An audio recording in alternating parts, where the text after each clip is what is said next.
My name is Wayne Conyers. I am from McPherson, Kansas. I am a retired art educator. I taught 10 years in the public schools, and the rest of my career, 35 years at McPherson College. And one of the things I enjoy doing so much is looking at other people's artwork. I love judging shows. I've judged a bunch of shows, national to high school shows. I love looking at how people are interpreting and communicating their thoughts through the visual arts. And so I really got excited about the offer from the Carriage Factory. Here's a show with a theme. So unlike just an art show in general, here we have one that's all about Kansas. I have lived my entire life in Kansas. Didn't plan it that way, but that's how it happened. I think Kansas is a beautiful state. I think Kansas has beautiful people, hard-working, industrious people, people who know how to get things done, people who take on tasks and see them through to the end, even if it means complete exhaustion at the end of that. And so driving through the Flint Hills, oh my gosh, so gorgeous. So I appreciate everything about the state of Kansas, and I'm very excited that I was given this opportunity to judge a show that is about Kansas. So, what I look for when I'm jurying a show is, has the artist done something to make me care about the image they have created? Forget what it is, whether it's a landscape or if it's a still life or cattle or whatever, doesn't really strike my fancy. So again, I'm looking for something within a piece that makes me care. But sometimes that's the color. Sometimes I'm a formalist, I guess, basically. Sometimes it's the composition. Is there a sense of expression, of personal expression within the piece? And so I'm going to start with our honorable mention pieces first. And this is Winding Road by Marilyn Friesen. So wait, what made me care about this particular piece? The winding road idea, I think, is great. Love the concept. The winding road that goes off into heaven knows where. Oh my gosh, we as a society, isn't that where we're all at right now? I think that has a lot to do with it. And granted, what you have to worry about with somebody who's jurying a show is they bring their own prejudices, their own experience, their own events, and it's hard not to get past that. But I absolutely love with this piece the way that the texture, all of that incredible texture, the closer you get to this thing, the more interesting it is. There is texture everywhere, and undulations from light areas to darker areas. Warm neutrals going into cool neutrals, it works. It really, really works. And so I think in terms of the composition and in terms of the use of color and texture, the piece works. This is the second honorable mention piece that I'd like to talk about. It's entitled Bucking Bulls by Gene Cook. And there were several things that I found very interesting about this painting. First of all, I love the brushwork. The way that this artist is able to suggest the structure of these bulls by simply being very, very conscious about how they hold and strike the brush against the canvas is really remarkable. These bulls have an incredible amount of structure to them. Love the use of a light and shadow to give them a very solid feeling. This is painted so confidently, you can tell. And I love the fact that there's this orange down in here, which plays off of some of the warmer browns in the bowl back here.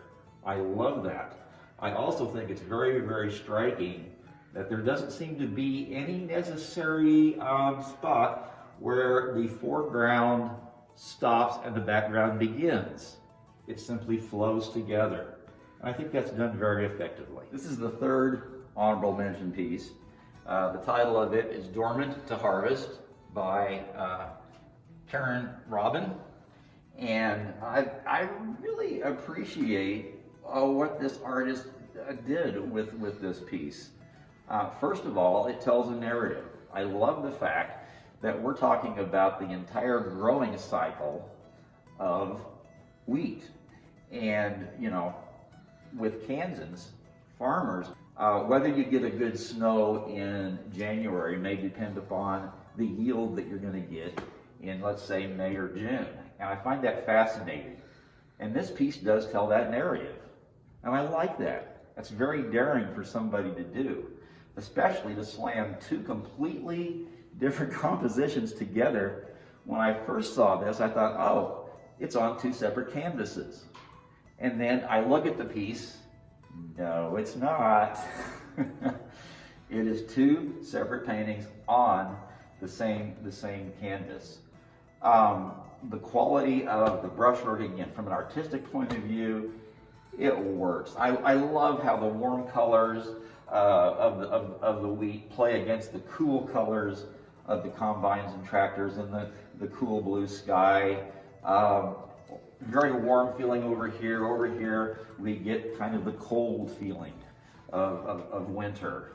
And yeah, there's a lot that happens between this and this.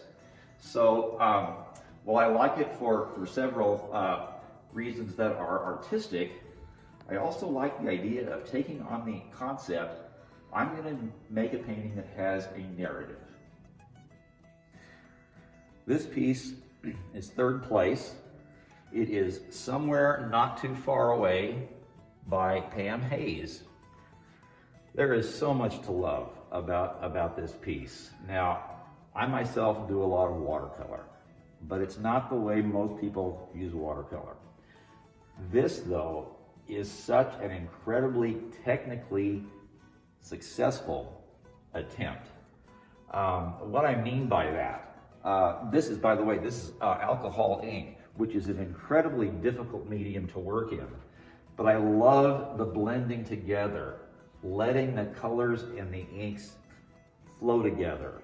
I love the idea that here's all of this texture and complex imagery happening here. Ooh, we get up here, it changes a little bit, just like the Kansas landscape, folks, right? And we get back into this area, and oh my God, that is luscious. That is so luscious. That incredibly dark bluish purple playing off of the oranges and the greens. Again, I'm a formalist, which means I really look at line and color and composition and those types of things. And boy, that's just so dynamic. That is so dynamic. This is one of those pieces that if you took a photograph of it and you reduced it to just black and white, it would still be incredibly, incredibly strong. This piece I chose for second place, and it is Racing North Like a Ribbon of Orange by Bob Neese.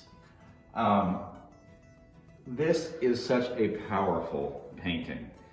First of all, if you lived in Kansas any length of time at all, you realize how grand the sky is, and what can all happen in terms of variations of color, cloud formation.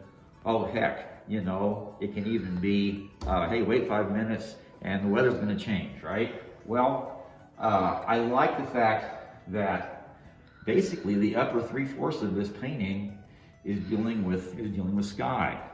Now, obviously it's a landscape, but that orange, oh my gosh, look at that orange skimming through there and in through here. It's electric.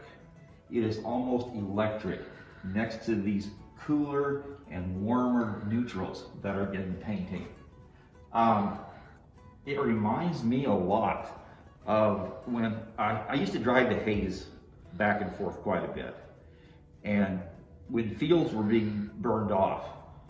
That orange, oh my gosh, that glow of orange, those ribbons just were exquisite.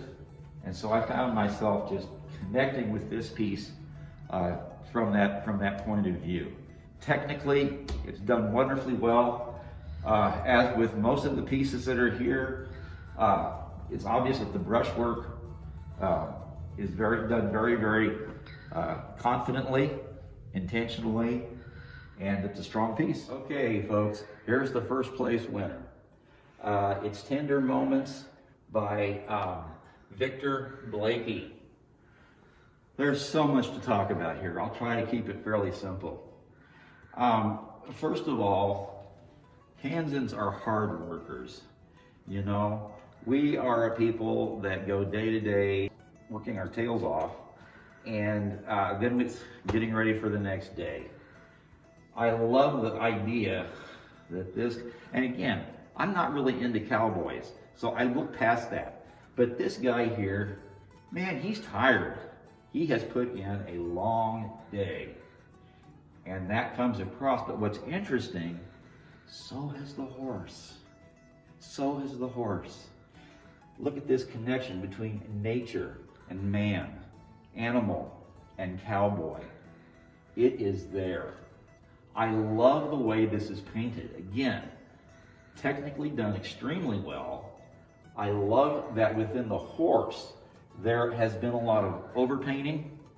I'm seeing some muted purples underneath some of the white strokes that are there. Works very effectively.